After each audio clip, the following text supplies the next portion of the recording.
What's up, Dolphins? I'm Jim Grieshaber. Call me Gries. And with the plan and clear focus, your Miami Dolphins continue to make moves. Another player signed by Miami. A lot of draft rumors, a lot of things coming up here on the show today. Hey, Jeff Zgonina. It's Thursday. So happy it's Thursday. One more day and the week is over.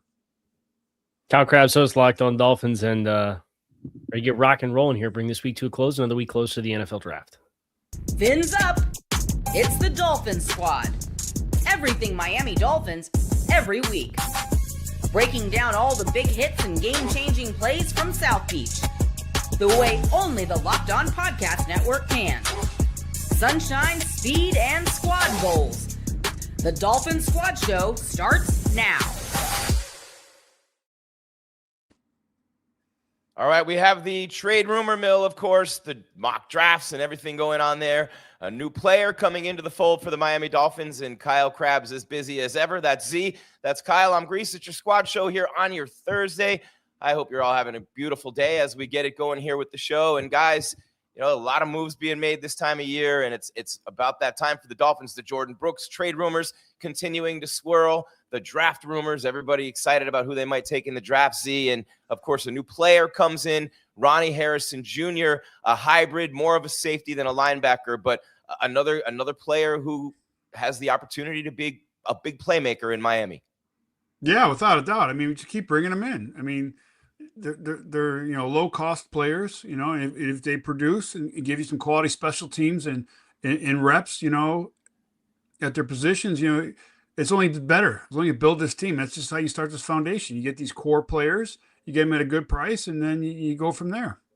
Bunch of teams he's played for, Indy, Atlanta, Kyle, but right around 210. So my first thought when they signed him was, oh, man, is this because they're going to trade Brooks? But he's 30 pounds lighter, not the same player, but still a hybrid between the two positions and the type of defensive back who literally fits the plan for Jeff Hafley. He's always loved this type of kid. He's a playmaker, a couple pick sixes, things like that in his career with a nose for the ball. Yeah, I think his best pathway for impact on this roster with just kind of looking at what they have at their disposal, and if you try to extrapolate what they look like defensively with the Packers when Hafley was the defense coordinator for 2 years, is probably a sub-package nickel linebacker hybrid safety player. I don't know how much he'll play on the roof. It sounds like Barry Jackson, the Miami Herald, reported their initial intent is for him to be a part of the calculus at linebacker first, which is helpful because you think about Jordan Colbert is a young undrafted rookie that they have had on the roster, and they converted him midway through the season last year, and he's kind of built the same way, kind of has the same style of play, just like a big-time striker as a lean body type. And I think if they can find a second-level player who can give you some pass coverage appeal, that really, I think, is helpful for kind of allowing you to mix and match personnel where Tyrell Dotson's a fine starting linebacker, but I don't think in space relative to what a lot of the really dynamic linebackers do. I think that's a spot where maybe you can get a little bit of a platoon rolling and then have Jordyn Brooks be a linebacker, assuming he's going to be on the roster. And I do assume at this point he is going to be on the roster, but you never know. Sorry. No, I was just going to say, he's a guy who would take all the snaps and then maybe you platoon the other linebacker spot. Yeah, for me, it sounds like you're using the big nickel kind of guy. You start, covering two tight ends. You don't want, you got a tight end who's more of a wide receiver, but it's a 12 package out there. And, your linebacker can't really run with the guy. So you bring in a bigger, nickel, which is usually a safety, your third or fourth safety. And, it kind of sounds like this is what that kid's going to be. Come in, give quality reps, good coverage reps, maybe it's, a blitzer, bring him a little more heat, a little bigger, twitchier guy out there. So I think that's why they went out and got this kid.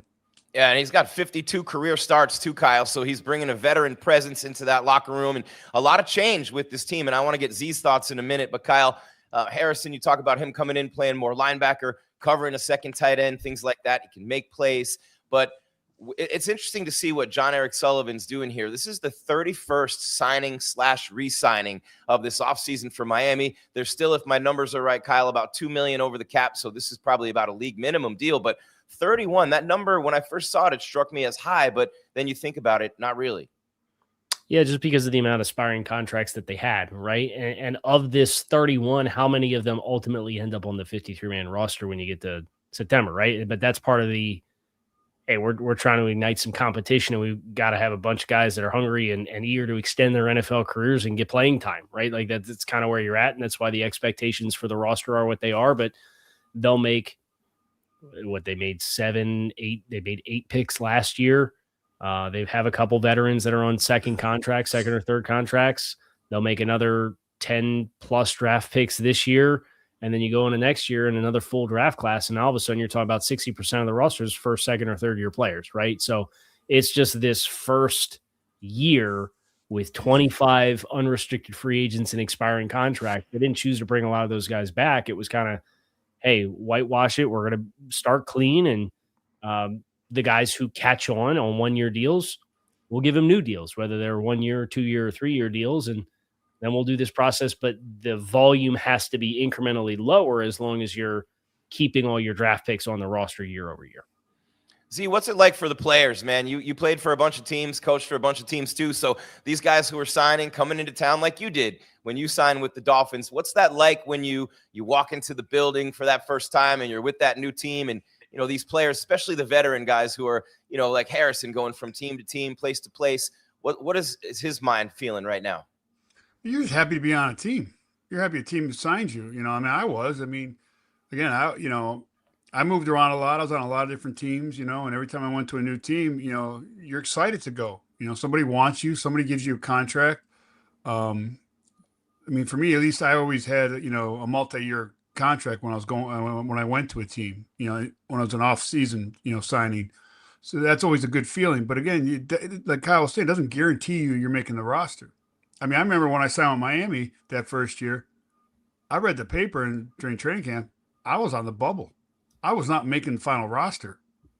And I was like, man, they gave me a nice signing bonus or anything. And, you know, I mean, you know, that's the media talking, you know, and people, you know, want their own guys and everything. And, you know, but for me, it was like, okay, I'm on the bubble. I was on the bubble every year for 17 years. I was a bubble guy, you know, like the bubble boy, John Travolta, you know. So, you know, you don't read it, you read it, but you just go about and do your craft, and you hope when at the end of the day it shakes out, you're on the squad. But again, it's great to go to a new place, you know, new beginning, you get a fresh start, you know, and then you just show your you know what you have, and you hope the coaches like it. Yeah, and Kyle, there's nothing in the world wrong with having a bunch of hungry guys who fit that bill. Those are guys you want on your team. You can't make your whole team up with guys like that, but you definitely want those guys. Yeah, especially when you're trying to kind of set the temperature of your roster and set the temperature of your regime, right? It's you know, I would expect with not a lot of guys that have high leverage dollars and big, expensive, cushy contracts.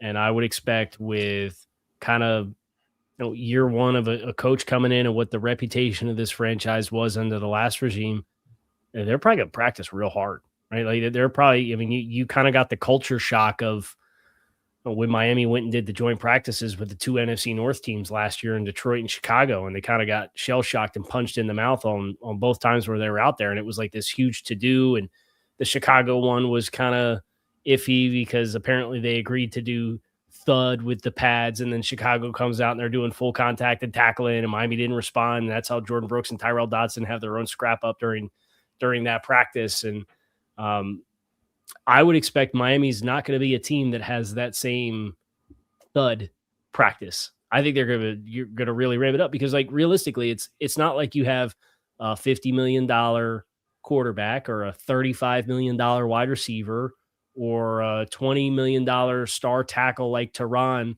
Armstead, who you just want to make sure is 100% rolling into the start of the regular season, right?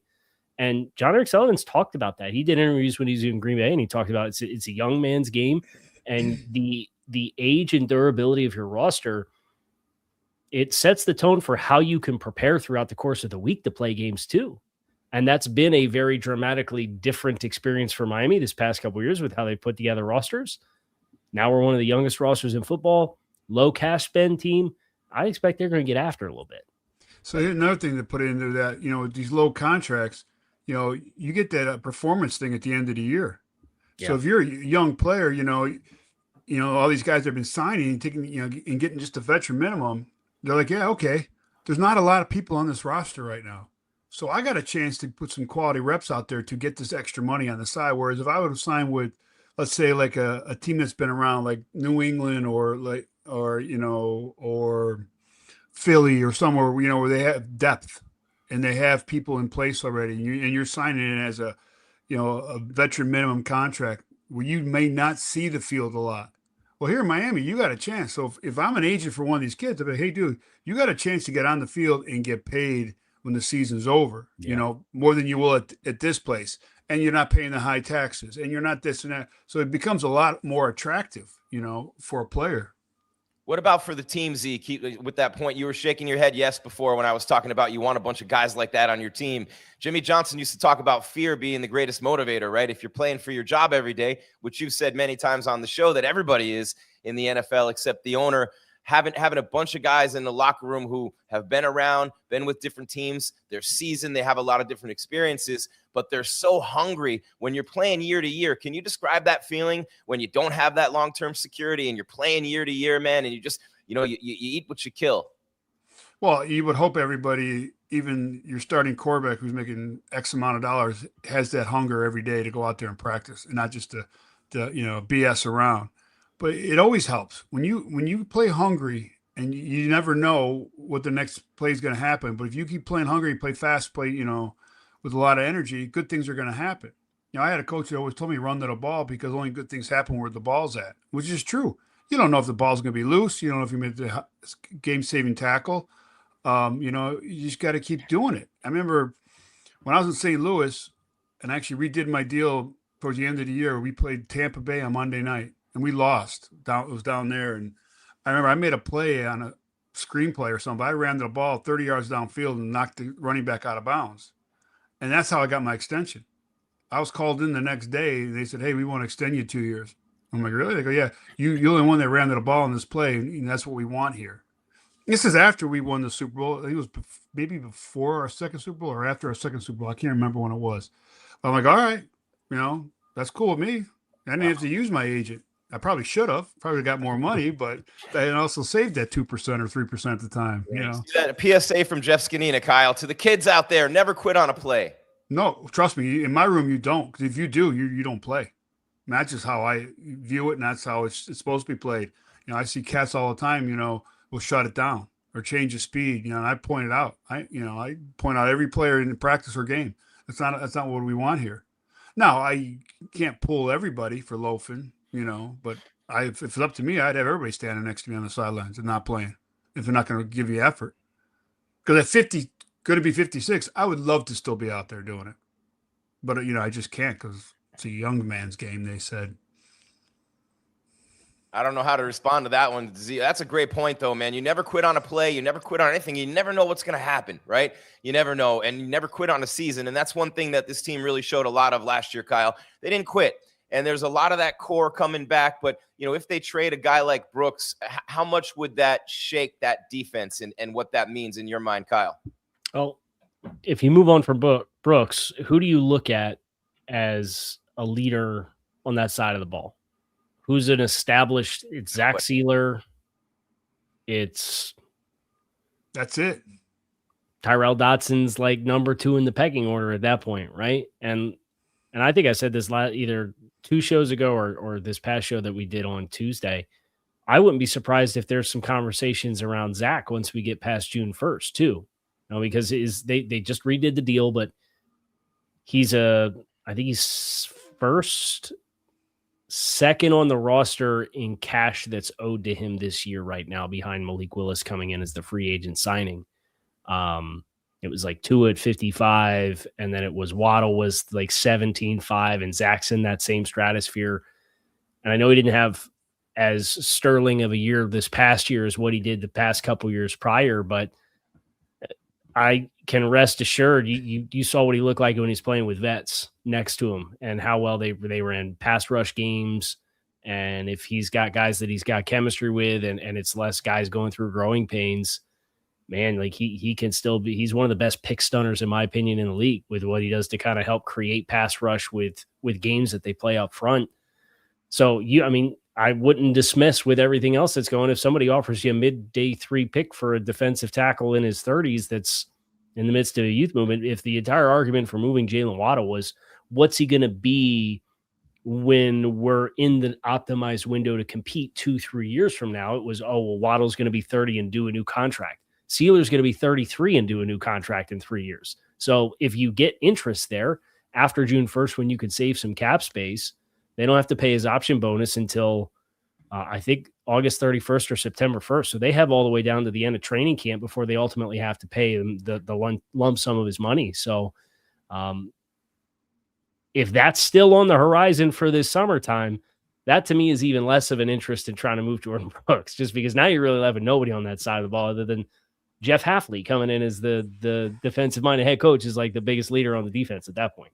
Yeah, and I hate saying this, Z, and we're up against the break, and I'll get your thoughts on the other side as we transition. But, when they say, Harrison's another smart player, and we know Hafley loves smart players, I hate saying that because, you're, in a sense, calling other players stupid, and I hate doing that. But anyway, we'll pick that up on the other side with Z. That's Kyle Krabs. This is your Dolphin Squad Show on the Locked On Podcast Network, your team every day. Coming up, we look at the potential draft picks. Dolphins having visits, people coming in, very impressive, and I've seen a lot of breakdowns lately, some video on some players, and this is where Kyle really shines. So we're going to get into that as well with the 7 top 100 picks. We'll go around the NFL as well. This is your Dolphin Squad Show. Keep it here, and I get a chance to talk to you about our friends at Robinhood. Yes, it is all good. What if sports were treated like markets? Now you can trade. Now you can put your sports IQ to work in real time with Robinhood prediction markets. It's not you against the house. It's you participating in a live market. You can buy or sell your positions live with Robinhood. All game long. Use your sports knowledge in the moments that matter. Robinhood prediction markets changes the game. It's people moving the action. So when momentum shifts, you can move with it. I always knew the game, but never had a dynamic way to apply that knowledge. Now I can actually take part live in a market powered by people. You're no longer just a spectator. Play by play, you decide. Trade every play with Robinhood, now available across the U.S. Download the Robinhood app now to begin. Futures and cleared swaps trading involves significant risk and is not appropriate for everyone. Event contracts are offered by Robinhood Derivatives LLC, a registered futures commission merchant and swap firm.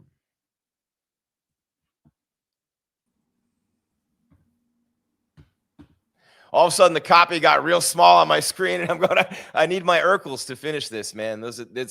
Father Time is cruel. But Z and Kyle, you know nothing of this. But Z, did you see those new glasses? They're all over social media. They have 1,000 pinholes in them. And if you wear them 5 minutes a day, it's supposed to fix your vision problems. No. I've not seen it. The guys of our age, man, all of a sudden, Kyle. I'm not on social media. I'm using that line from now on. Good answer. Yeah, I'm not on social media. They get blurry, Kyle. They get blurry. The eyes that, you start to lose your vision a little bit. But, man, it's been cool to talk about the Dolphins so far and what they're doing with the draft and all kinds of things flying around me here in an empty house. Unbelievable. But, man, we were just talking about the trade rumors and the new guys coming in. And, Z, when we wrapped up that last segment, I was talking about the type of player who Hafley loves to sign. And Ronnie Harrison fits that bill. And we start talking about the players who they have coming in, some of the signings and some of the top guys. A lot of veterans on low contracts who have that high football IQ. Well, yeah, that's what you want. You want smart football players. Everybody's a smart football player. I don't get how one guy's smarter than the other. Now, some guys, do take a little bit longer to learn, in certain situations, but you got to figure out how to teach them. Some guys are visual, some guys are motor learners, some guys are both. Some guys have to see it, visual learners. So, you get, as a coach, you got to sit there and figure out who they are. And that, again, it all starts especially at the combine, when you start meeting with these kids for the first time. You have a couple different tests you set up, to see what they are. I always ask the kid first how he learns the best way. If it's all three, it's all three. I was more of a walkthrough motor learner than I was, I could see it, but it didn't sink in until I actually walked through it, or really until I messed it up in a walkthrough. And then I was like, oh, okay, then it stuck and I was good to go. So you just got to figure that out. So if you say he's a smart football player, everybody's smart, So I think that's just a cliche that some coaches and players and everybody uses. But again, to be in the NFL, you got to have some kind of smarts to it. And you're not a dumb football player. And if you are, you're not going to last long. You won't be bouncing around and going to team. What are your thoughts on that, Kyle, as it relates to the new guys who have come in specifically? Yeah, I think Z brings up an interesting point that I've always been interested to kind of, when I get a chance to talk to coaches, and you have all these guys that you're responsible for, right? And you're responsible for getting everybody to be on the same page and see things the same way and understand what all your rules are. But like Z said, there's guys that are audible learners, there's visual learners, there's physical learners, like especially when you're trying to put in a system or trying to put in a new operation.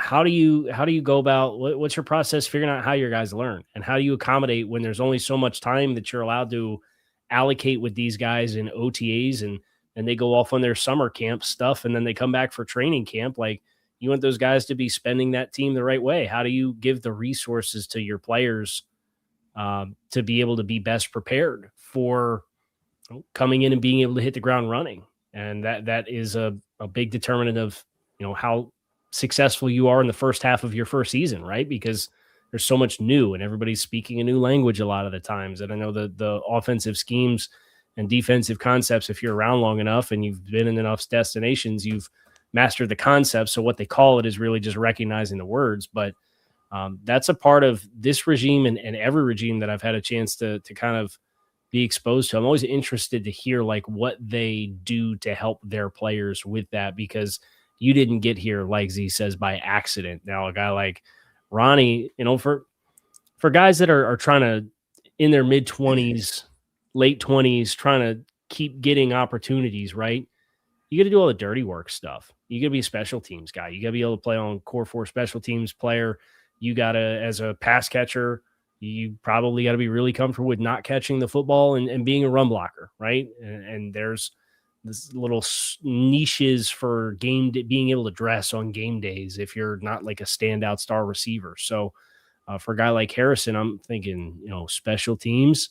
We talked about that big nickel role as a guy who maybe can, be on the second level and doesn't have to be a DB type, but is more of I think he was last on the roster in Atlanta at like 214, right? Like he's pushing where you'd be able to survive on the second level. It's probably not very likely, but it's a more you can do league. And a lot of these guys are trying to show that they can do as many different roles as possible. And that's going to ultimately determine which one of these 31 guys that were signed end up making the roster. Who picks it up fastest, and how do you as coaches give everybody an equal chance to do that?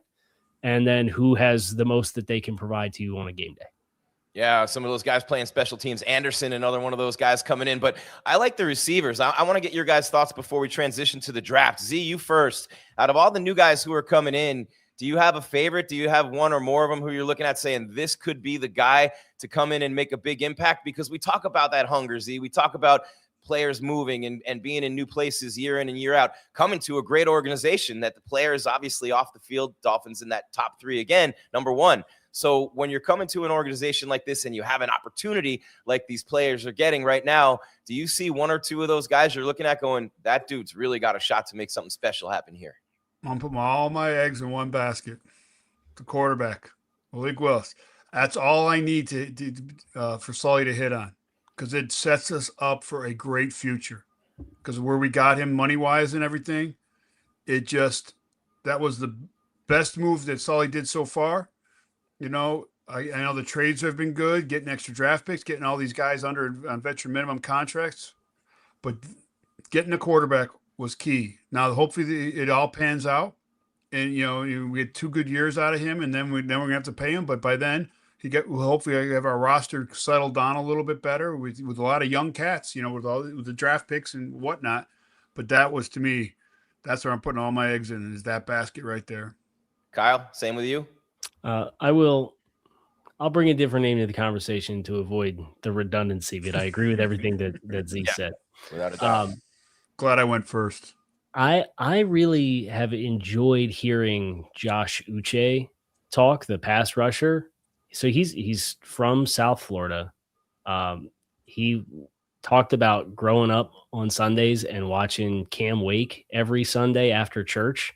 And like when he was in middle school and high school, he was in the Cam Wake 4-point stance, working on his pass rush stuff. And to hear a guy who's coming in, who obviously has some talent, is not, I don't think, a universal player to play in any down or distance with any alignment, right? Like he's a skill specific type of player, but that's totally fine, right? And to hear him talk about his education and exposures in the game being formed by like one of the brightest spots of the Dolphins franchise in the last 15 years in Cam Wake, and how awesome Cam Wake was when he came from the CFL. That's really cool. And, you know, you watch him on tape and you see he's still got plenty of juice. I think if you can get in the right defensive situations, he's got a chance to be a disruptive player and be a player that maybe doesn't have to keep pinballing around on 1-year contracts everywhere. So I'm hopeful for Josh Uche, and part of it's the sentimental value of hearing him talk about Cam Wake all the time. But, you know, if you were my generation and you didn't get like the 80s, early 90s Dolphins teams, and, you know, I was born in 89, right? So I remember Z's teams, but I didn't enjoy Z's teams like I would. Neither did I, Kyle. And then when I'm in college, my college years and beyond, like Cam Wake was my favorite player on the team. So that's a player I'm really excited to see what he's able to do with his opportunity in Josh Uche. Man, I'm excited for the receivers, guys. I know Jaylen Tolbert really well. I mean, a couple of years ago, 49 catches, 7 touchdowns. And Tutu, man, he's fast. They have some speed on that offense with Willis at quarterback and obviously Achane. But, you know, with Tutu and Kyle, I want to throw it to you on this one. This pair of receivers, if Jaylen Tolbert, like Prescott loved him in Dallas. He didn't have a big year last year. Obviously, some issues there. The whole team kind of imploded. But Tutu runs like the wind. He's a little guy like a water bug. But I really like this pair of receivers that literally no one's talking about, Kyle, and they're coming in under the radar. Yeah, I think, you know, Tolbert too, he's already doing throwing sessions with Malik Willis. Like it's like the end of March, and he's going down for Willis's throwing sessions with his private quarterbacks coach.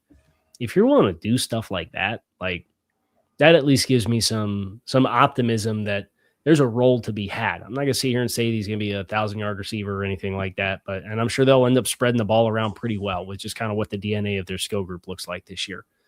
But Jaylen Tolbert, you know, is a guy last year that had to get his snaps for dirty work reps, right? It's George Pickens and CeeDee Lamb. That's 2 big time players at your position. So you got to find other ways to make an impact. And he's always been, you know, physically talented, go back to South Alabama, but it's kind of been having to level up his route running game. And he's had a chance to do that for a little bit, but last year kind of got bottled up after a breakout in 24. So yeah, I think these guys can be viable pass catchers. It reminds me of when Jeff Ireland was on Hard Knocks, when the Dolphins had it. And I think it was 12 or 13 was the year that they had it. And he had Peter King in his office, and they were talking about the wide receiver room and how comfortable he was with it, and says, I know we've got 4s, 5s, and 6s in the wide receiver room. We need to find out who's ready to make a leap and be a 1 or 2 or 3. And I think about Tolbert and Tutu. I think those guys have a chance to be, you know, maybe be a number 3. Maybe somebody by default is going to have to be the number 2 this year.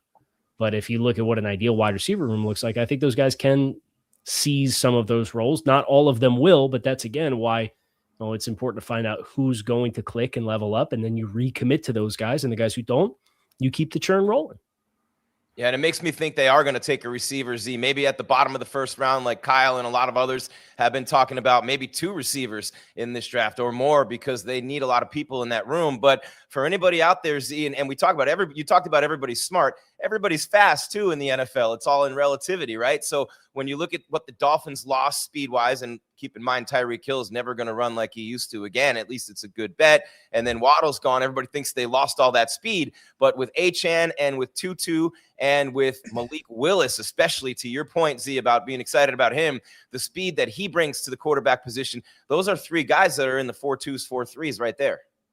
Yeah, without a doubt. I mean, and they can play football. Again, speed only means one thing: if you can run track. you got to be able to catch the ball, make your cuts, and read, especially the receiver. Read what coverage you're in. When you got to break it off, when you got to go deep. There's a lot that goes into it. So speed is one thing, but if you can't play football, then it ain't no difference. Because I've had, as a player and as a coach, I've been around some fast dudes that couldn't really play football. They got drafted, but then again, and they weren't dumb. They just couldn't do it. They weren't just football players. They were just speed guys. Kyle, what are your thoughts on that?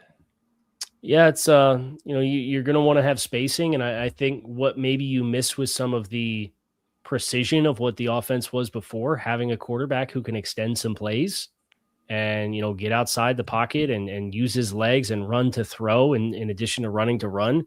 Having guys that have some speed, I think you're aspiring to kind of bring the explosive play element back to the passing game. And I think, Tutu Atwell has a chance to be that. I don't know how much of it is going to be, hey, we're, gun 3 footwork and throwing a fade out of the slot down the field in rhythm, but maybe where you get to the top of the drop and he's running an alert route and then the play breaks down and Malik's got to make a pass rusher miss and gets outside the pocket and sees him and can cut it loose and the guy can't run with him, right? Like, it's going to feel very different. So having some element of vertical stretch for spacing purposes, and then also for the sake of what your off-schedule explosives are, I think is going to give you a chance in some games if you're able to do that with any level of consistency.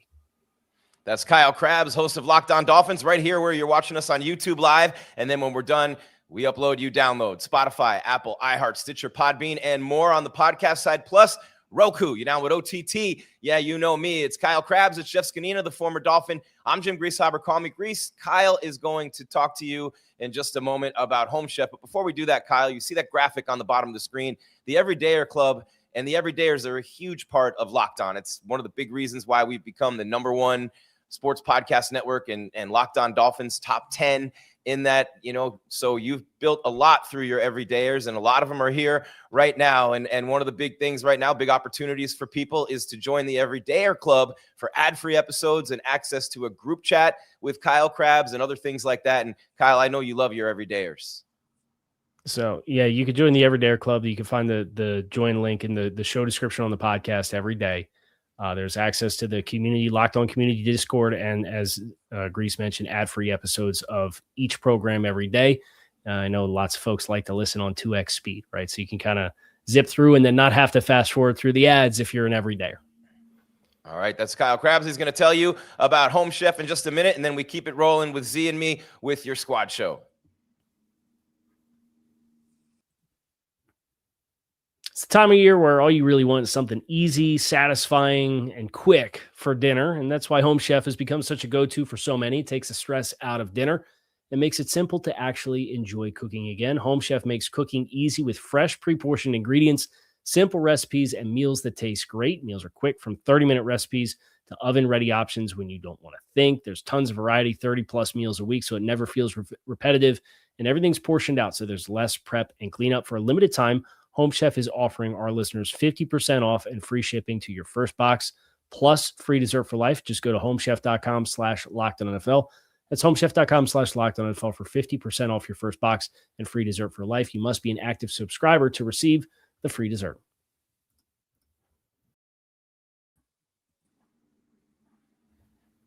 All right, keeping it rolling here with your squad show. And before we hit the draft stuff, Z, I just have to say, you said it a few weeks ago, Zach Wilson, give him a shot. Well, that shot's going to be in New Orleans, man. And I like this signing for him. He could be another one of those guys like a Sam Darnold that's kind of setting up. I hate to say that about everybody who didn't work out in their first or second spot, but going to New Orleans where all they have are those two young quarterbacks in Tyler Shuck and Spencer Rattler, he's got a golden opportunity. Yeah, I wish the kid well. He didn't get much of a shot here in Miami. So who knows what'll happen? He's going down to an offensive, organization because they're trying to build down there. So we'll see what happens. All right, there we go. Kyle, what are your thoughts on that? I mean, it's pretty interesting to see a guy, and it just goes to show when you're a quarterback with any kind of upside whatsoever, you get a million chances. Yeah, it's like what we talked about on Tuesday when we talked about the signing. It's the fit, I think, with Kellen Moore is an interesting one for Zach when you consider Sean Payton is where he kind of got a little stabilized and looked good in the preseason, and then comes to Miami in this offense, and it's a little bit less of a fit because it's so much of a timing based offense that I think the potential fit with Kellen Moore, and then it'll be interesting to see what the Saints end up doing if they do anything with Spencer Rattler, because that all of a sudden looks like kind of a deep quarterback room if Zach ends up doing well there. Crazy too when you mentioned Patrick Mahomes, and Z, I just have to say, dude's already throwing. I mean, you're talking about what, 3 weeks after major knee surgery, he's already throwing. Yeah, he's a beast. I wish him well, and he'll have a speedy recovery. He's getting his pieces back together there in Kansas City, and they're gonna make another run at it, and we'll see what happens. They got to shore up the defense a little bit, I think, for Spags, but we'll see. Man, what a legend Patrick Mahomes is already. All right, guys, transitioning a little bit here to the draft and all kinds of things happening there. And you've seen the shows, by the way. Keep watching them, listening to them, that Kyle's been doing, breaking down positions and needs and things in the draft like that.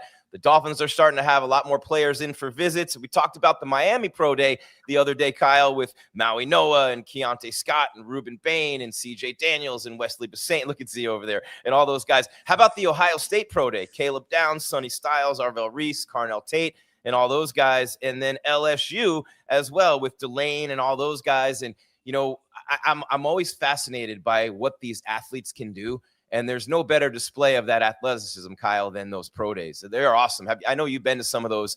For people who haven't been to those and seen them, when you go to a pro day like Miami, like Ohio State, like LSU, like your jaw's going to be hanging and seeing what these guys can do. Yeah, it's a showcase event, right? So everybody tests and does the things that they know they're going to test well in. And, for some guys, if they test well at the combine, it just becomes the on-field workout stuff. And usually if you test well at the combine, you don't do the on-field workout stuff because you tested well, right? So you do one on one and one on the other, especially with the combine being it's an event that is designed to be a gauntlet. And then you finally get to the end of the week and they put the workout at the end of the week, right? So you're tapped out, you've done interviews, media sessions, medicals, the whole nine for 3-4 days. And then you finally get a chance to go out after several days of that marathon to go out and do the testing. So for the guys to do the pro days, you're fresh. You've optimized your training build up. You're at home turf. You get to work out at your home facility leading up to being able to go, instead of, you go to Indianapolis and the guys are practicing their sprint starts in the hallway of the convention center and sneakers on carpet, and they're practicing it, right? Like, so to do it at the pro day, it's home field advantage. So usually everybody that goes, they go and put on a show. And, from Mansour Delane at LSU, I mean, he ran 4.38. I think a lot of people would have guessed he would have been like, if you would have told me he ran a 4.49, I would have said it would have been a good time for him. He ran 4.38. So he, I think that only further affirms when you watch how good he is on tape, and then you don't have that question because he's not really tested vertically a lot because of how well he plays. It's like, oh yeah, he can run stride for stride with guys too. So that I think that really helped his case as one guy off those 2 pro days who really kind of put the exclamation point on their resume. Z, you've been to those days as a coach, right? And looking at those guys, what are the pro days like from your perspective? Like I said, the bigger schools, it's production. They have the media there. Sometimes the governor shows up. I mean, it's a lot of hoopla. I'm like, I was at Florida State. It's right there. In Tallahassee. Yep. The governor was there. And so it's again, the big ones. It's like a combine. Head coaches, are on the field, but this time everybody's on the field, right? You're like 2-3 feet away from these cats, talking to them between drills and everything. But like Kyle says, it's your home turf. You're more comfortable there. You got to understand that the combine has become such a media frenzy. It's not for the players, and it's sure as heck not for the organizations anymore. Yeah, we get our interviews in, we get all that in, but by the end of the week, those kids are tired. I mean, they're going till 11 o'clock at night in a formal meetings or informal meetings, and by the time they get back to the room, it's midnight. And then they can sleep in, but sometimes they have medical in the morning, or they got NFLPA meeting or whatever, in media engagements, for the filming of, the draft stuff and all that. So, it's a constant cycle for 3-4 days for these kids. And by the end of the week, they're whooped. They don't want to do the workouts, and really nobody does the bench anymore. I mean, after you go there, it's like, my pro day is what? My pro day is what? It's all the, they have their microphone, I'm Jeff Zgonina. My pro day is, April 3rd, Maybe I'll do everything there, and then you show up and I'm just going to run a 40. Okay, So, but it is what it is. That's why, again, like I said it before, you got to really watch that tape, and you got to really ask your questions with these kids just to find out who they are and how they tick and everything, because you may not see it in a workout. Some, guys will do the workout, but even then, it comes down to it is, people want to see the 40 times. So you should run your 40 either at the combine or at your school, but everything else, you may not see. What about the guys, this is to both of you, whoever wants to go first. What about the guys who don't have that luxury of being at a big school with that pro day spectacle, or what if they don't even have a pro day? Well, usually those schools, like if you're close to, like, let's say Alabama, right? And you're a smaller school, but you got a player who has got potential. Usually they allow that kid to come to Alabama and work with the guys. I've been in a couple places where there were 3-4 small schools at like Sam Houston. I went and worked out a kid there. There are other schools there, and that's how it happens. If the scout likes you and the scout has found you, you'll be at a workout somewhere. I guarantee you that. Or you just go do your privates. Teams can show up and work you out. I've worked out a lot of kids, just one-on-one. I remember I did TJ Watt, I think at 5:30, 6 o'clock in the morning, because he was flying out that morning to go to Pittsburgh on a 30 visit.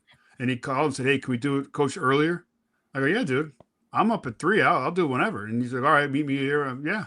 And we did our little workout, talked for a little bit, and he went to Pittsburgh, and I went back to San Francisco, I believe.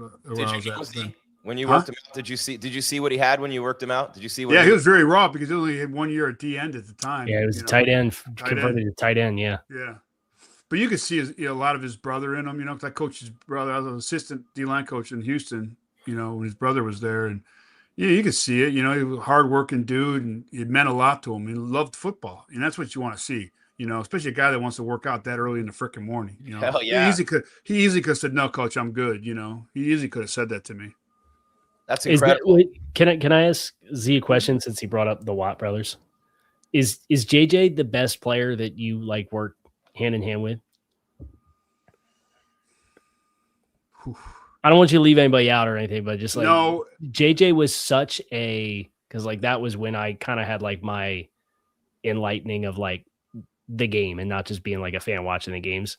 And like what JJ did in JJ's prime was like, I'd put him right there alongside Aaron Donald for like in my lifetime guys that are just like, holy cow, man. Like obviously different players, but JJ was such a fun player to study. Because what JJ brought day in and day out, game practice, it was not different. He would literally just every play go 100 miles an hour. And like I always said, I would have loved to have played with him because that's how I was. Always run the ball. It'd be, Thursday afternoon practice, week 10, we're still running the ball, because that's how we were. And JJ was coached by the same guy that coached me pretty much my whole career at different places and in college, so it was fun to see that, and JJ brought so much energy and his passion to be the best, So yes, he's one of the best I've ever been around, at a defensive line position, What about JT? We go from JJ to JT. Jason Taylor, similar? They're both could take over a game. They're both defensive player of the years. You can't take that away from them. They are game changers. That's why, JJ will have a gold jacket as soon as he's eligible, just like JT, like Micah, he's another cat that, I was fortunate enough to be able to coach who can destroy a game. And if he wanted to, could destroy every practice because he was just that freaky. Now he, did a lot of stuff because he's just a freak athlete, but he's smart. He knows his football. He knows blocking schemes. He knows, how they're going to attack him and everything. And, he feeds off of that and he helps, he kind of like tells people what to do. And I always say, let him do what he wants. You're going to get the sack. Trust me. Cause everybody wants to block him. And a lot of these cats get all mad at me. I go, all you got to do is just be next to Micah. Cause he's going to either get there and miss it or flush him to you. Don't be like an idiot, and these guys are like, well, I can do this. Okay, go ahead, do that and see what happens. And Mike will be like, listen to him. He's telling you you're gonna get a sack. If I tell you to do something, do it because you're gonna get the sack. Because Michael likes to feed people more than eat. I mean, he likes to get his numbers, but he likes to feed people. Because he gets it. That's really great. Z, if you have a Mount Rushmore, you got J.J. Watt, you got Jason Taylor, and you got the three guys you just mentioned, right? And talking about Micah, if you had to put a fourth on there, all the guys you've played with or worked with, would those guys be on there for sure, those three? And if so, who would be the fourth? You mean D lineman? Yeah. Whew. Wow, I don't know who the fourth would be. Did you coach or play with Sapp?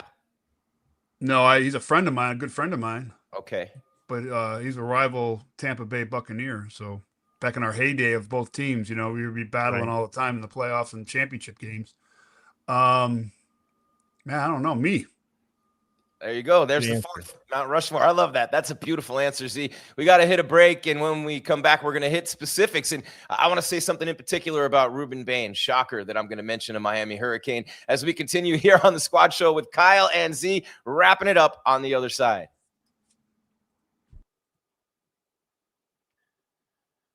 But first, I get a chance to talk to you about our friends at 5 Hour Energy, man. And I'll tell you this.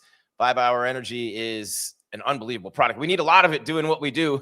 There's no doubt about that, right? But the flavor draft at 5 Hour Energy is what we're focusing on right now. It's not just the NFL draft upcoming. It's the flavor draft happening right now with 18 different flavors to choose from, including new options like Confetti Craze, Fruity Rainbow, or Cotton Candy. There's something for everyone. I like the Fruity Rainbow one the best, absolutely, out of that one. I'm not a cotton candy guy. My kids love the cotton candy ice cream. Could never get down with that. You know what I'm saying? But the board is set. The flavors are ready, and I've got my number one pick, and of course, it's the Fruity Rainbow in the 5 Hour Energy flavor draft. It's just, it's got that little punch to it. It's sweet. It's got that tartness, and Fruity Rainbow, all flavors in the spectrum, if you know what I'm saying, So I'll tell you this about 5 Hour Energy. 5 Hour Energy shots give you a big boost of energy with zero sugar. 5 Hour Energy has a lot of upcoming flavor innovations planned, like they've always been about that, right? So I would love to see some new flavors. I'm all about new flavors all the time. Trying new things is what the world is all about. So find your new favorite flavor of 5 Hour Energy shots,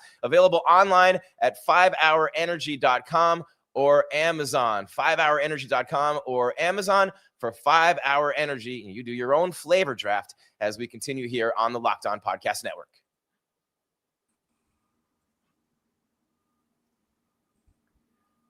There we go. I don't know if that was up there. It's stuck on me. So we'll leave that up there for a minute for 5 Hour Energy, guys, so you know where the energy comes from here with the Locked On Podcast Network. And as we talk about specifics with the draft, I know I said I'm going to mention Ruben Bain, and I have to, Z. Did you see the video of Ruben Bain lifting himself off the ground when he hit the sled? That kind of explosiveness is very rare, and that speaks to what Kyle's point was the other day about Bain collapsing pockets, not just coming around the edge, blowing up the run game. So that reach might be a little short, but the explosiveness for the player who, after the Notre Dame game, was labeled by everybody as the number one pick in the draft, it was universal. That kind of explosiveness shows why Bain's one of those players the Dolphins have in for a visit.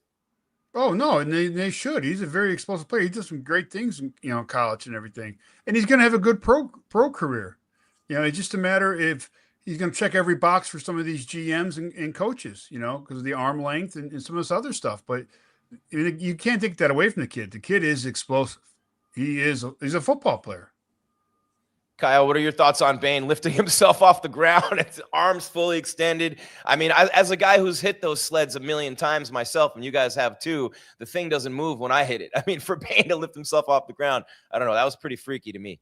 Yeah, I think because of the arm length, he's undraftable for the first 10 picks. He definitely shouldn't go in the top 10.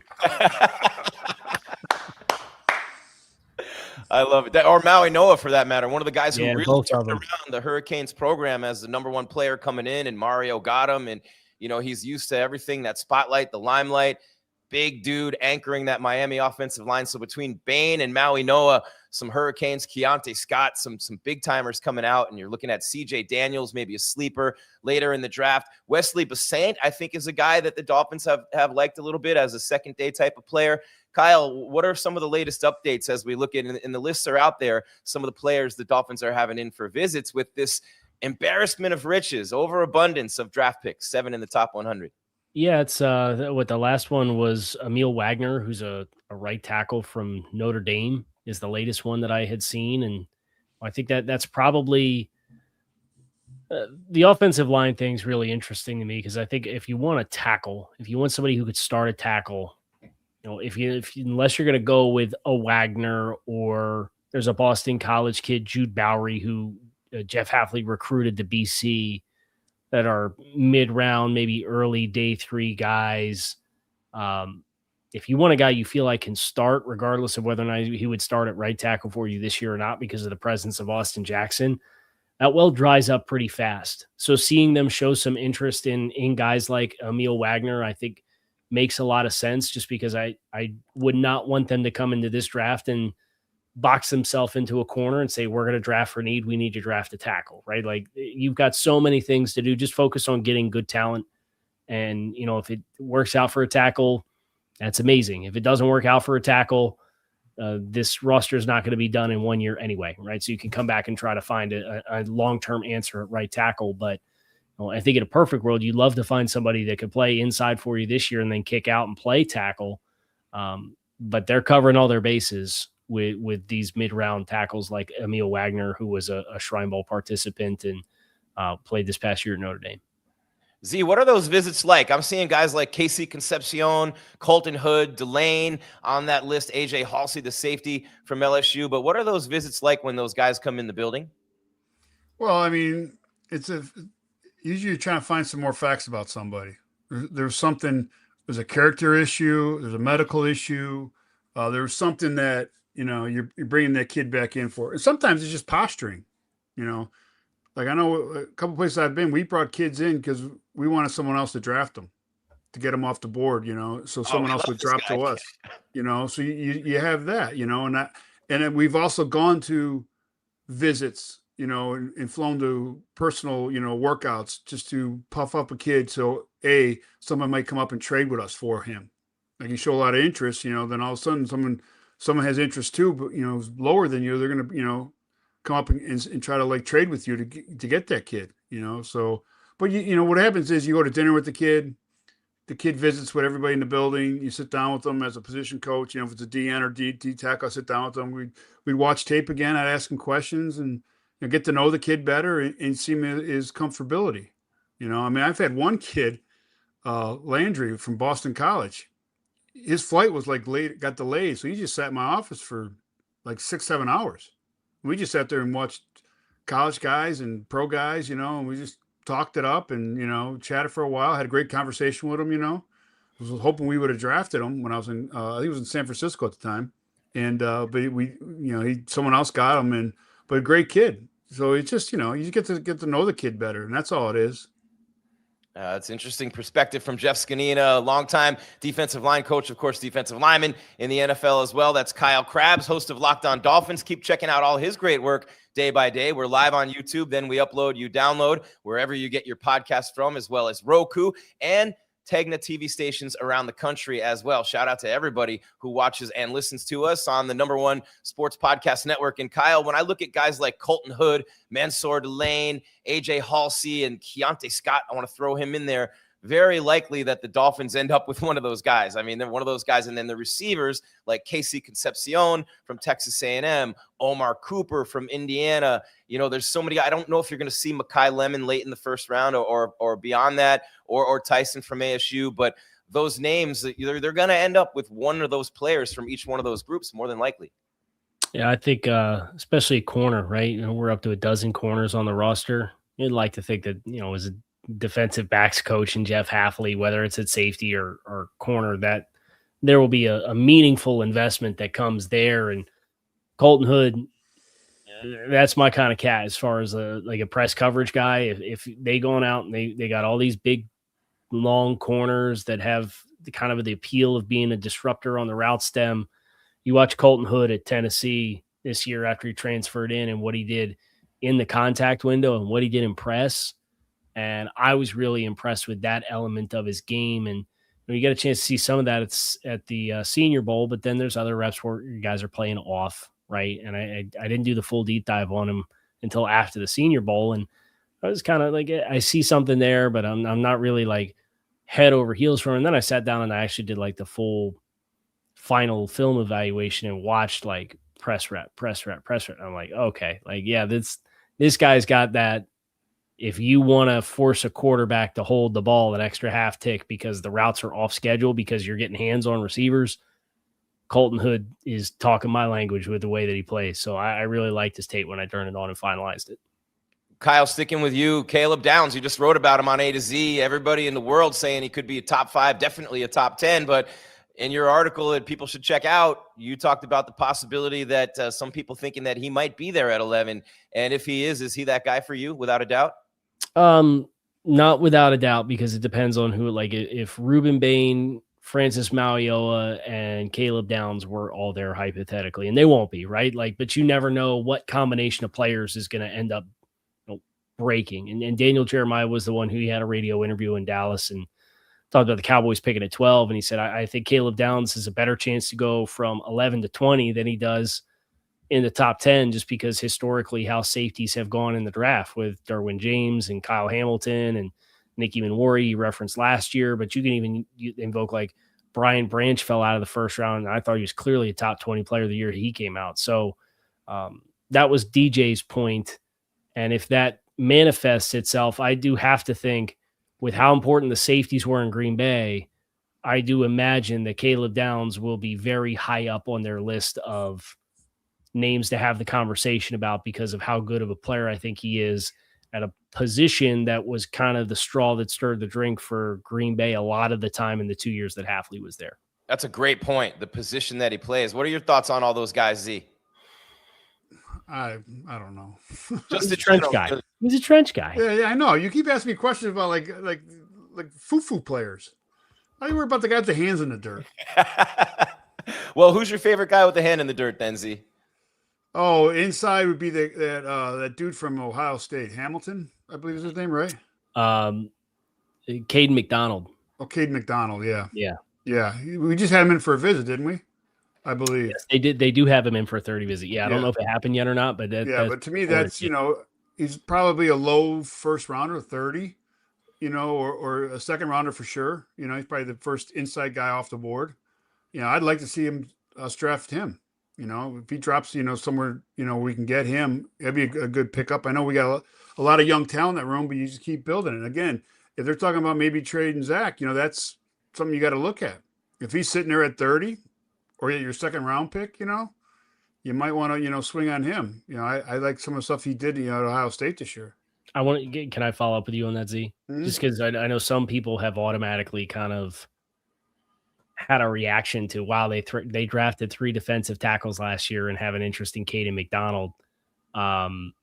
With what we saw from the guys last year, how much overlap do you think can exist without it being an indictment of Phillips or Grant or Biggers if they end up drafting Caden McDonald at 30 or 43, right? Because Jeff Hafley, the first year that Jeff Hafley was there in Green Bay, they had Teddarrell Slayton and Kenny Clark as like point of attack guys inside. I'm curious how you think the pre-existing pieces could potentially fit with a guy like McDonald and his skill set.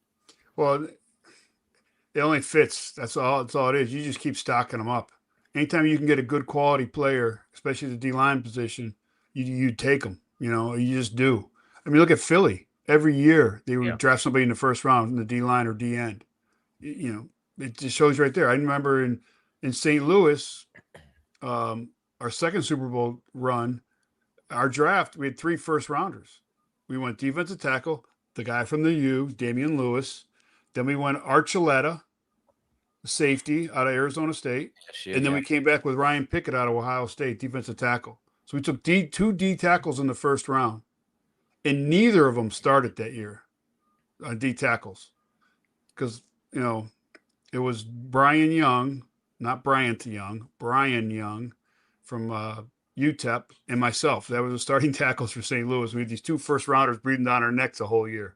You probably played better that year than any other year with those first rounders breathing down your neck. No, I was out playing them. Come on, Gries. Yeah.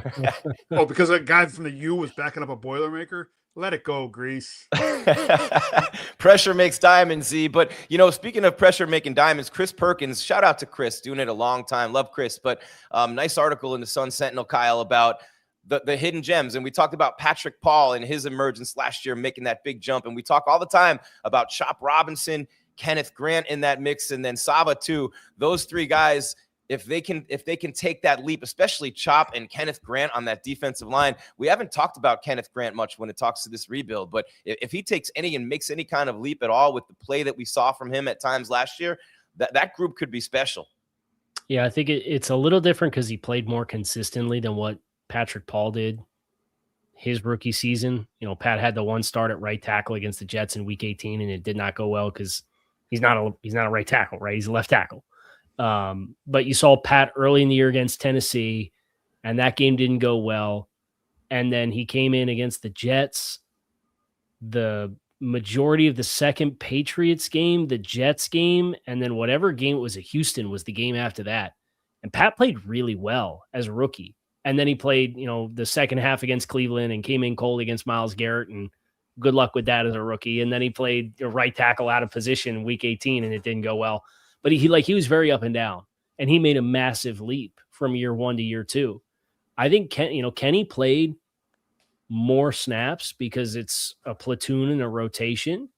But I thought if you looked at Kenny the first 4 weeks of the season versus the last 4 to 6 weeks of the season, it was a totally different player. And I thought he got consistently better throughout the course of the 18 weeks of the season.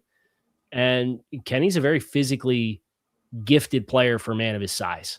It's putting it all together. And he is a player that it's funny that a top 15 pick, nobody's really talking about, like, hey, what happens if Kenneth Grant takes like a big leap this year? But he's physically capable of it. And I'm interested to see what that looks like, because I do think this has the potential to be a little bit more of a disruption front instead of a gap and point of attack control front more frequently. And if that's the case, I think those splash plays that everybody's looking to measure Kenny Clark by and justify his draft stock based on how many tackles for loss he has, I expect that number will be bigger this year for Kenny.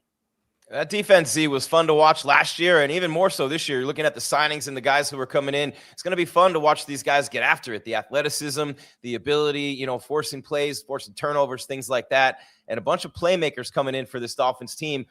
Interesting, too, and I just want to say we'll give our final thoughts in a minute. I talked about Zach Wilson going to New Orleans.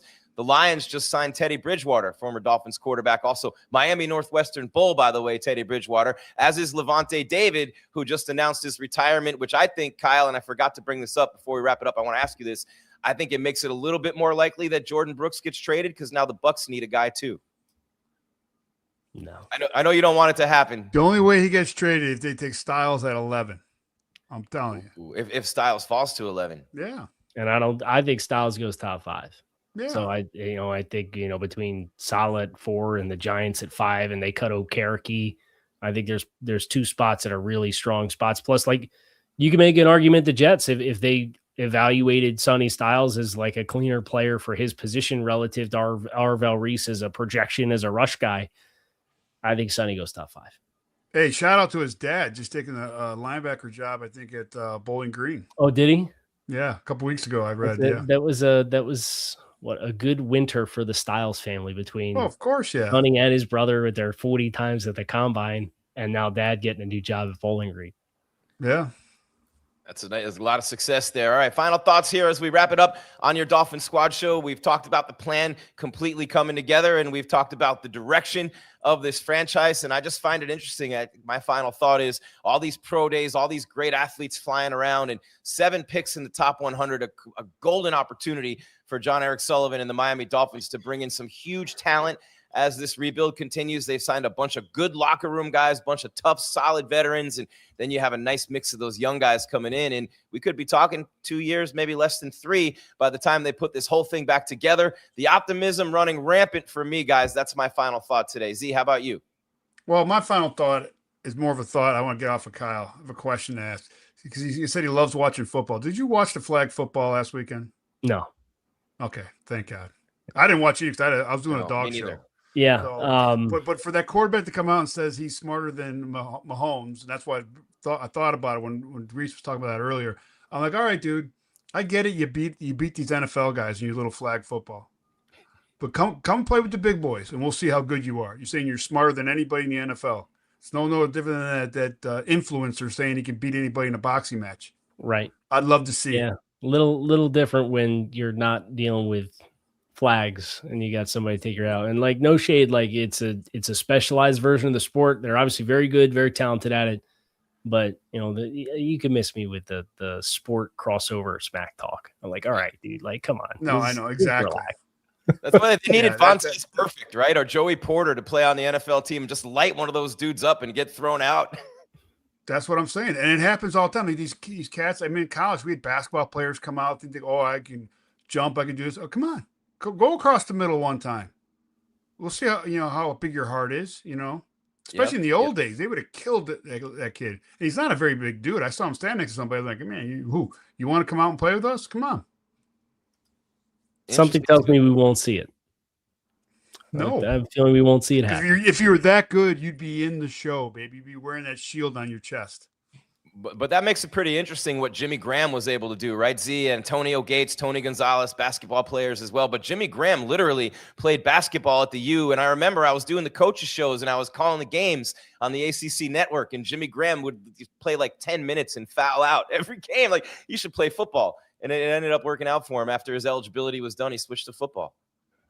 Oh, yeah. And like I said, Tony Gonzalez, I remember I was in St. Louis and he was at Kansas City at the time. And we played a charity basketball game against him, a young Tony. And I was just like, hey, dude, just don't dunk on me, because he was just a freak of an athlete, And but yeah, he made the crossover. He did a heck of a job. And don't forget, Julius Peppers was a basketball player and football player at North Carolina. And and they said he was dominating the basketball there, So, it does happen, but you're a different breed. You're a different cat. Peppers was a big part of some great teams at North Carolina on the court. Tony Gonzalez, too, playing college basketball. And, yeah, those kinds of athletes are rare. Kyle, what's your thought as we wrap it up? Yeah, we kind of talked some of the 30 visits and stuff, and that's obviously the next 2 weeks or so going to keep rolling in. So I believe Green Bay's had a recent track record that's pretty strong of guys that they brought in for 30s and actually drafted. So, sometimes like Z talked about, it's a smoke screen or a misdirection or this, that. I'll be interested, not saying it is one way or another, but I will be interested to find out, what the list ends up looking like for the final names and who they end up drafting. Because we're still in that getting to know you phase with the new regime and trying to figure out what his tendencies are and looks like. And he's ahead of the curve on that front because nobody's got any data on how he's going to go about making decisions. All right, that's Kyle Krabs, host of Locked On Dolphins. What else do you have coming, Kyle? I love the positional breakdowns. More. We got more. We got needs at every position, right? So we're going to do corners tomorrow, and then we'll start next week with safeties. All right, and we'll be here with 2 episodes of the Dolphin Squad Show next week. That's Jeff Zgonina, Kyle Krabs. I'm Jim Grieshaber. Call me Gries. We're live on YouTube. Then we upload, you download wherever you get the audio version of your podcast. And by the way, you don't have to be exclusive. If you love the audio side, come check us out on YouTube. If you love the YouTube side, check out the audio side, as well as Roku, OTT on smart televisions everywhere, and Tegna TV affiliates across this great nation of ours. Until next time, Dolphin fans, keep your game tight and your mind right. The plan is moving forward from Jon-Eric Sullivan, Jeff Hafley, and the Miami Dolphins organization. And Kyle Krabs keeps you updated every step of the way with Locked On Dolphins. And we do the Squad Show twice a week. Make it a great day. Thank you so much for being here.